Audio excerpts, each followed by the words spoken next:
Listen, the book was fascinating, and before I even jump into it, I mean, there is a personal journey that kind of led you into this book and a little bit of a health crisis that you experienced.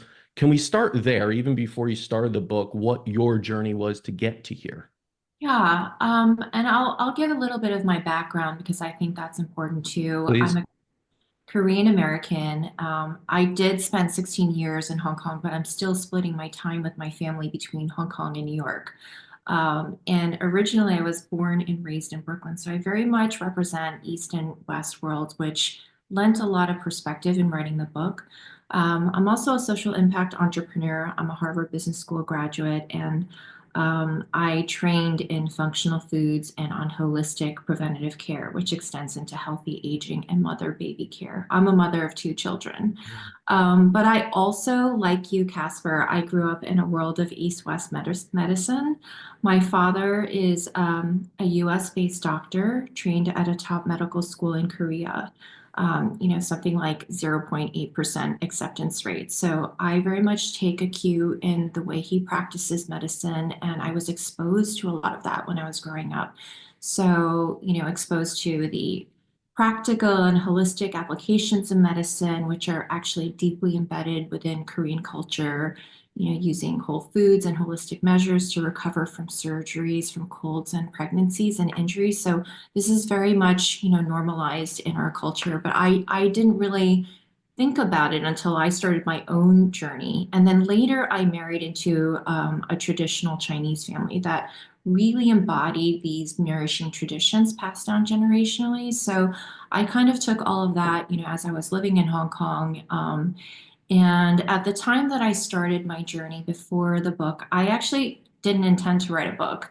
I kind of went through a personal experience. I was sick for the first time in my life. I had launched a dream social impact startup that experienced tremendous growth. It was winning a lot of awards, and I was really deeply impassioned about, my team, the mission. I was raising a family also, and I was working around the clock, sort of, I think I had trained myself over the years, just focus on the goal, focus on finishing. I was really too busy to sleep at the time, too busy to eat. I was running on black coffee, running a team across, the world, in different time zones. And in the middle of all of that success, I landed in the emergency room for the first time in my life. And it wasn't really that. I mean, it was sort of a brief acute episode. The doctors put a camera down my throat into my stomach.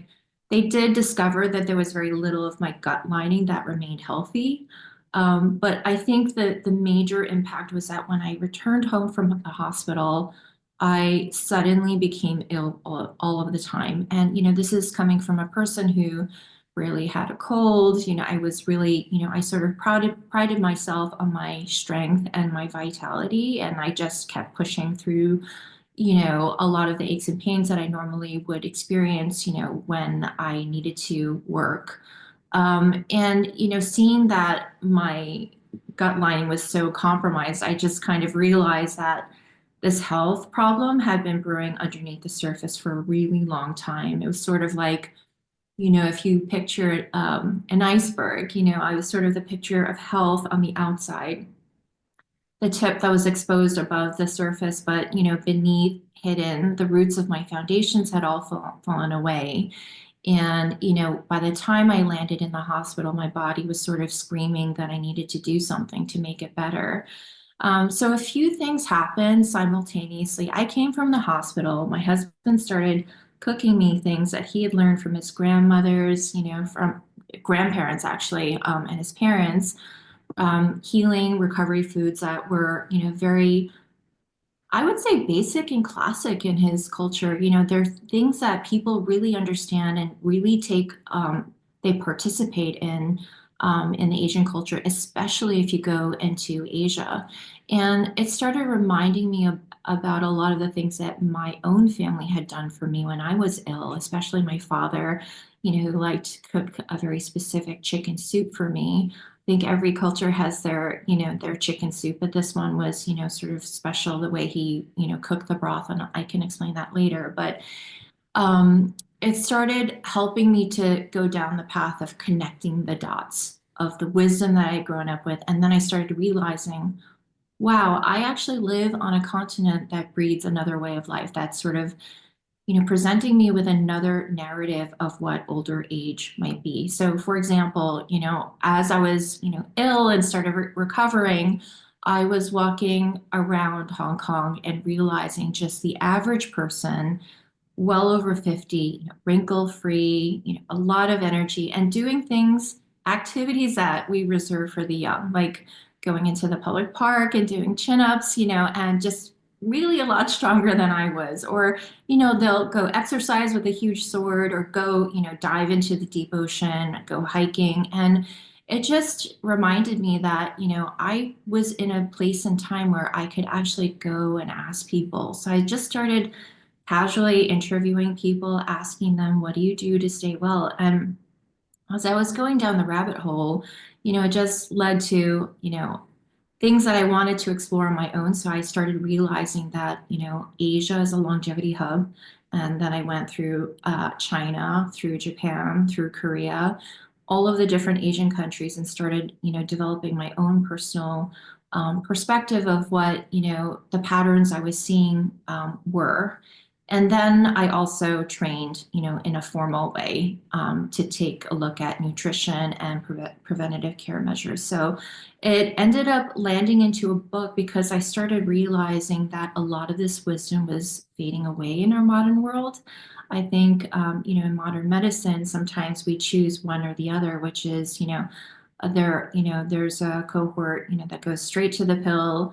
They're very much into the new science. And then there's, sometimes, the holistic part of it. They're sort of, within their old world. But I think I kind of think the way forward is really kind of meshing both of them together.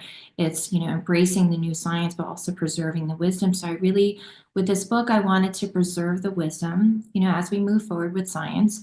And it was a way for me to kind of, write a little love letter to my Korean heritage, which I felt like I lost. I lost the identity as I was growing up.